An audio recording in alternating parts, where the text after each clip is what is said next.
Log on, tune in, find out. Another good idea from Cambridge. Thank you, Simon. Also thanks to Arie for the invitation. Thanks to Timo for providing his laptop. And of course also thanks to my collaborators, Christoph Schwab and my former PhD student Gisela Widmer, who are also involved in this project, which is a sort of collaborative effort at our institute at ETH Zurich. And after all these thank yous, I've got to continue with a confession that my presentation is an outlier here, because actually there's nothing highly oscillatory in this presentation. Of course, I could be glib and say it's about an extremely highly oscillatory problem where the oscillations are so fast that you can completely ignore them from the outset. Because the problem is about, ray propagation. Well, this is the limit case of high oscillations. So I'm talking about a ray model, or precisely the radiative transfer model. And this ray model is very intuitive and phenomenological. How do you describe a ray? A ray or a ray field is described by an intensity. Well, there's an intensity in each point in space, but of course rays have directions, and so the intensity also has a direction, or equivalently putting it, intensity depends, apart from this spatial variable x, which is from a bounded domain in the setting that I am going to consider, it also depends on direction. This is this variable s, and the variable s is a unit vector. So it's this intensity is defined on what is called a phase space, which is the product of a spatial domain and the surface of a unit sphere. In the generic ray propagation model, D will be a subset of R3, and so S, the small d will be 2, so the 2 sphere. So the intensity is the key quantity to describe the radiation field. Many other quantities of interest for engineering applications or science applications can be deduced from the intensity. For instance, the radiative energy flux is given as the first moment of the intensity. Other moments give other quantities of interest. So from the intensity we get everything in the very end. Now we need an equation for which we solve to get the intensity. And this is a very simple equation, and it's a macroscopic phenomenological model. We look at a point and what happens to an ray with a certain intensity at this point. The ray can be absorbed, the ray can be scattered at this point. There can be some other rays that are scattered in the direction of interest, and of course there can also be emission. So we have these 4 phenomena that can change the intensity in this simple model, and they are all taken into account by the radiative transfer equation. And this is very straightforward. So the change of the intensity is due to these 4 effects: absorption, so with a negative sign, emission, positive, and then this in-scattering and out-scattering. For the rest of my presentation, I'm going to make an apparently gross simplification. I'm going to ignore the scattering. Then we end up with this very simple linear first order PDE model, first order transport model. But I hope later you will appreciate that dropping the scattering term is not really a simplification for the method that I'm going to discuss. It's in fact, putting it sloppily, the hardest case for the method. So this is the model problem again, set in space and on the unit sphere. We have to supplement the PDE with boundary conditions. So also a very simple case here, the so-called dark wall boundary condition. This means there's no radiation coming from outside, and radiation just goes outside. This is why it's called a dark wall. So this is the model is, well, the intensity is 0 if it's coming from outside. So if the direction S and the normal vector n have a negative inner product. So linear problem, first order, simple boundary condition. So everything is simple except for the fact that this problem is set on this tensor product domain, and for the generic case 3 plus 2 is 5-dimensional. So it's a moderately high dimensional problem, and this is the computational challenge here. So and this was the starting point of our project. We wanted to tackle this moderately high dimensional problem, of course guided by ideas that have been successful for such moderately high dimensional problems in other contexts. So the standard idea for the discretization of this radiative transfer equation is, well, you are on a tensor product domain, so use tensor product approximation spaces for the intensity. So you have say a space over the domain D, say a finite element space, a spectral discretization, and a approximation space in direction. So this is deliberately kept vague, very general. Then you form the tensor product, and then of course you write the intensity, you expand the intensity in products of basis functions of these two spaces. It's all okay. Well, except for the fact that you end up with a rather large space whose dimension is the product of the dimension of the individual spaces in D and S. Well, but methods that follow this idea are widely used. So they have, well, so-called discrete ordinate methods uses piecewise constants in angle in the S variable. This is spherical harmonics, and you get so-called PN methods, roughly speaking. And well, this is the sort of state of the art of numerical methods. There are also other methods, moment methods, a big zoo of methods around for this. But the drawback here is that you use this full tensor product, you use all products of basis functions. And also in other contexts, this has turned out to be very wasteful. So the idea is to use only products of basis functions that are relevant.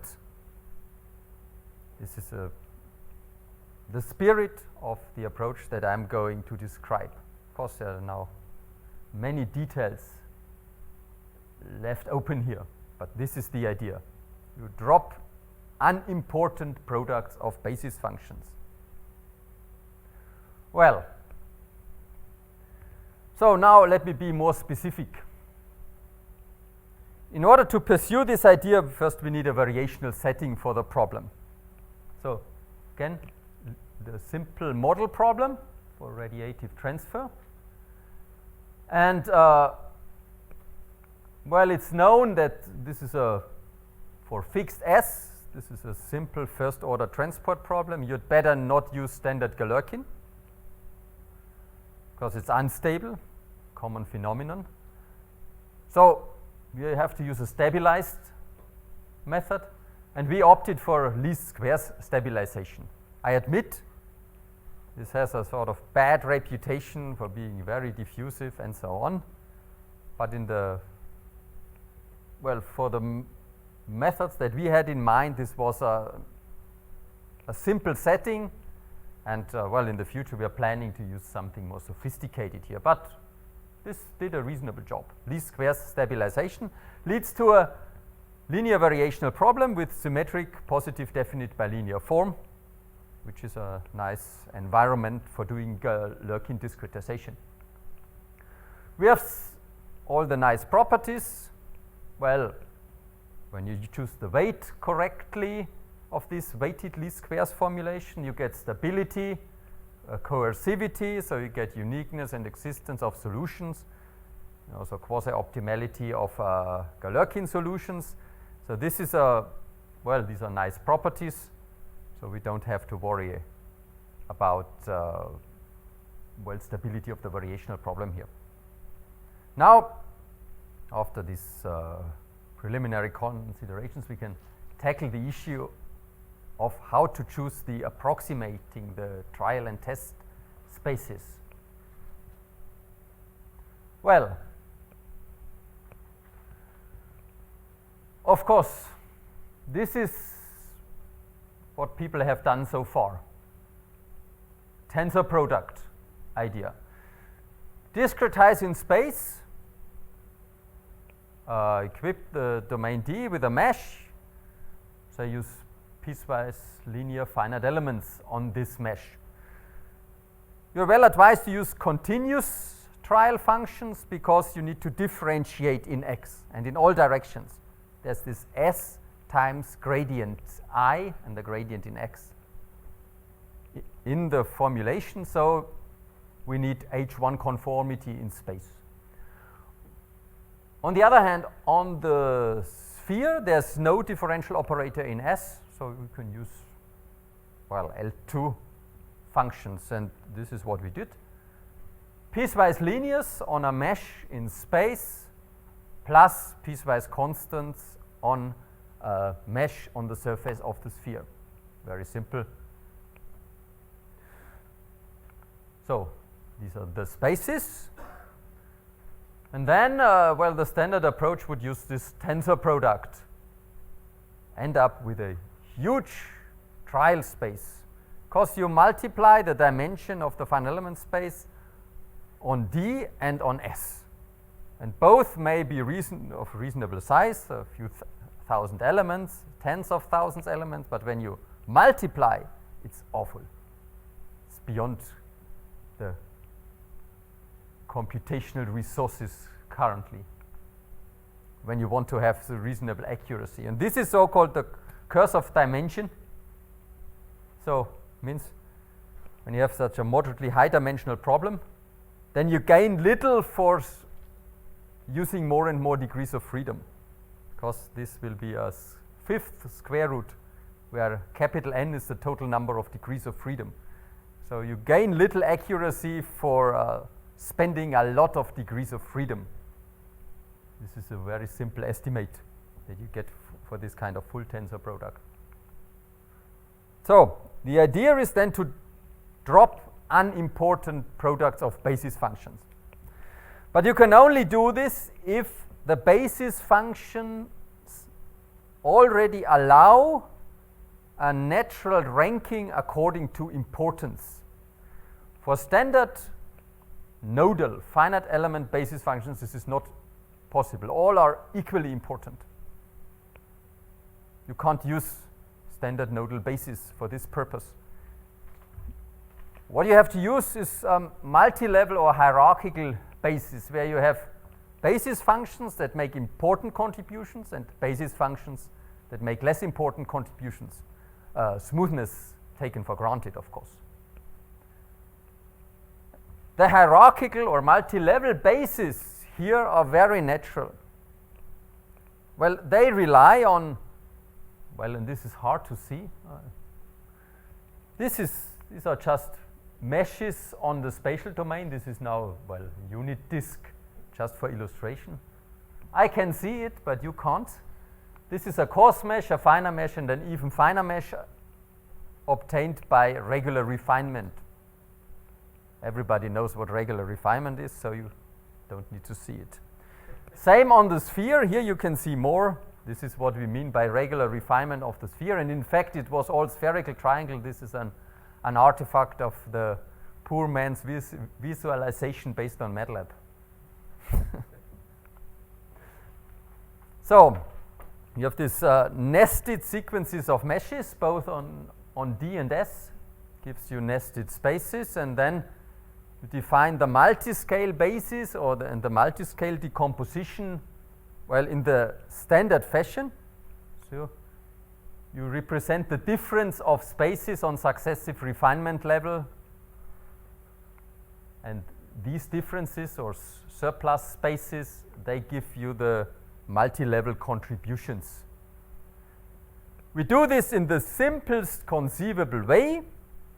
So for the piecewise linear finite elements, it's just the standard hierarchical basis functions. So you've got tent functions on coarse levels and tent functions on fine levels, and this is the multi-level basis. Well-known hierarchical basis. For the piecewise constants on the sphere, well, use a wavelet type construction, just a 2D Haar wavelets. This has the added benefit of being L2 orthogonal, but in fact this is not so important. So now we have these multiscale decompositions, and this gives us multiscale bases for the spaces, and the basis functions are well just depicted, the bases are just depicted here. So, and now, well, the idea is, well, to weed out unimportant products of basis functions. And there's an a priori version of this idea. This is the full space that we don't want to use. It's far too expensive. But the reasoning is that these surplus spaces or detail spaces, or however you call them, are less and less important as you increase the level, this L index. So WLD is less and less important the larger L. And then, well, it's a convincing point that when you take the product, then the product will be even less important when both components are from W spaces with large level. And so we drop all products where the basis functions are from W spaces belonging to a combined large level. In words, this is really odd to express. So here, formulas make life easy. This is the formula. So when the sum of the levels is below a certain resolution threshold, we keep the product, otherwise we drop it. And many of you know this construction. This is a famous sparse grid construction. So you only keep products where the sum of the level is below some resolution. And this is, of course, smaller than this, and it's much smaller because when you compute the dimension, it's no longer the product, except for this logarithm, it's rather the sum of the dimensions. And this is the big benefit. This is illustration of the construction. So don't use all these products, but only the products where the sum of the levels is below this resolution threshold. You could say, well, you've got a smaller space, but you have to pay. But the price is moderate here, because in terms of approximation, well, when you consider HL as a resolution parameter, you don't lose much. It's a logarithm. Of course, there's another price to pay, and it's more smoothness. You need this extra mixed derivative. But if this is available, then this construction offers almost the same approximation power with significantly smaller cost. So, and this is the power of this sparse grid approximation. This is the a priori selection of products of basis functions. And this is the idea that was extremely successful for moderately high dimensional, say, elliptic problems. And this is what, well, was tempting for this radiative transfer problem. Now, the gory details. A difficulty that, well, cost Gisela, who implemented this, about well, about 1 year. I have to. It's the boundary condition. The boundary condition is completely awkward because it violates the tensor product setting. This nice tensor product structure of everything is violated. You look at the inflow boundary condition, then, and you visualize it where there's inflow and where there's outflow on this. Now it's n equal 2, d equal 1, so the domain is a sort of cylinder where, well, this is now the unit circle cut open, so from 0 to 2 pi. You see that the inflow boundary just wraps around the cylinder and completely ignores the tensor product structure. And this really hurts the sparse grid idea. So the inflow boundary conditions don't fit. What you have to do is, at the boundary of this inflow zone, you have to switch back to the full grid approximation. But fortunately, the boundary is 2 dimensions below the dimensionality of the problem. So here, for this simple case, n equal 2, d equal 1, this boundary of the inflow zone is a 1-dimensional curve. And so you can just afford to use a full grid, so full grid type of refinement along this boundary. And you still almost keep the efficiency of the sparse grid approximation. This is the result. It's a 40-page proof. Won't bother you with it. So once the tensor product structure is broken, everything becomes completely awkward and very difficult to deal with. But fortunately, there's a gap of 2 dimensions, and so we can afford it. So this was the first thing. Otherwise, it works very well. A numerical experiment with a rather smooth intensity. First demonstration, size of the basis contribution, just their sort of energy norm contribution, color-coded. And what we see is that here, this is the sparse grid region with this black boundary. The big contributions are actually in the set of products of basis functions that are also in the sparse grid space. Some of the moments in this example plotted for full and sparse grid discretization. We were very satisfied that sparse grids give you almost the same accuracy as full grids with far less degrees of freedom. And this is, well, degrees of freedom. So it's, well, more than 1 order of magnitude less degrees of freedom. And this effect would be more pronounced on finer level, but when you want to compare with full grids, then you can't go to finer level. So this was about the capacity of our biggest machine. Already took a few gigabytes with the full grid computation. So it works. But of course, sparse grids require smoothness, and this smoothness may be absent for radiative transfer. Consider a rather compact source here, radiating. Then this point will see radiation only in a small range of directions. And when you plot the intensity as a function of direction in this point, then you will see something like this. No radiation, then suddenly radiation kicks in from the compact source, then no radiation again. And you won't call this function smooth. And then, of course, the smoothness assumptions that are crucial for sparse grid approximation are a bit dubious. So, well, we decided that the sparse a priori selection of product functions according to the sparse grid recipe is a bit too optimistic. There should be an adaptive selection according to what's really going on in the problem. So Gisela set out to implement a thresholding strategy. It's very simple. So you first refine the space. What is meant by refining?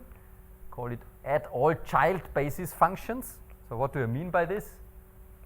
Oh, this is not a slide from family therapy. So this means when you have a basis functions in the space like this, then you add all these. And when you have a basis functions on your finite element space on D, 10 functions on the red node, then you add all, well, smaller functions in the adjacent nodes on a refined mesh. This is what I mean by refine. Then you solve on this enlarged space, and then you check which basis functions, products of basis functions are important. Just check their contribution in energy norm. And if they are not important, so you keep, say, a certain percentage and drop the rest. This is coarsen. And then you go on until your memory is full or until you're satisfied otherwise. So, well, let me skip this. Final experiment. Rather compact source, discontinuous coefficient, so hardly a smooth radiation field. And then adaptivity does a great job. Of course, I was deliberately selected this example.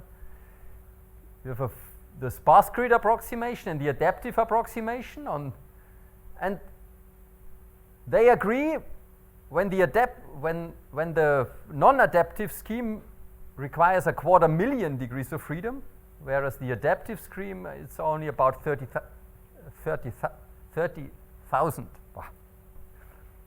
Tongue gets tired. So, and of course, here the thresholding strategy manages to single out pairs of basis functions that are really relevant. And in large parts of the domain, in this example, there won't be radiation in many directions. So there are no basis functions required to resolve it. This is very well detected. We have got many more examples, and they confirm that adaptivity here is really essential for performance in this radiative transfer problem. Now my time is up. I will just skip to the very end, to the conclusions. So this is a first attempt to apply this sparse grid idea to boundary value problems beyond the elliptic case, this kind of transport problem. Okay, I agree, this is only a start. Everything is work in progress, but results are very promising. So far, you gain huge efficiency. Many experiments have been carried out by Gisela as a PhD project, so it's all published now. But coding these algorithms, in particular the adaptive sparse grid algorithm with boundary approximation, is a formidable challenge.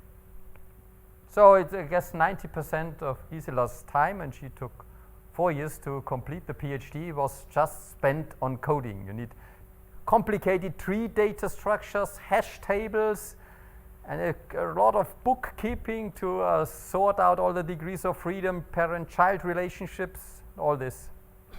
And this has to be mentioned. This is the biggest achievement of working sparse grid algorithm, is to code it in an efficient way and to code it also without bugs. Thank you. That's all.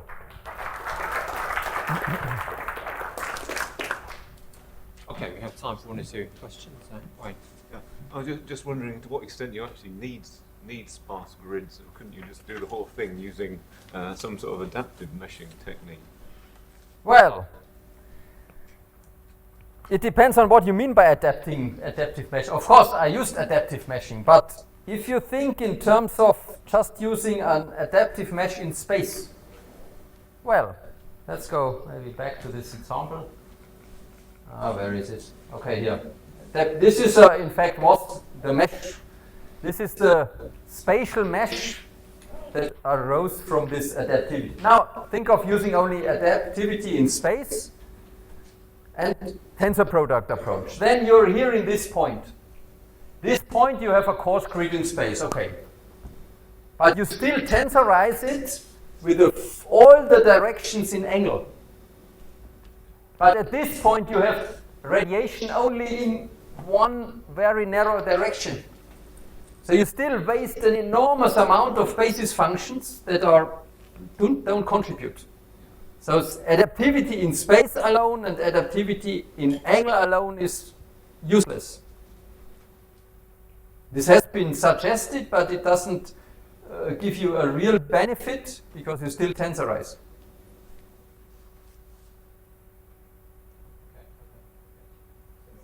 So, I mean, with the matrix sizes you get at the end, you probably get away with using direct solvers, but have you solved? This is what I skipped. We have a preconditioned iterative solver. This was my question. For this, yes. So there was no time to do this. Okay, I think we need to move on now, so let's thank Ralph.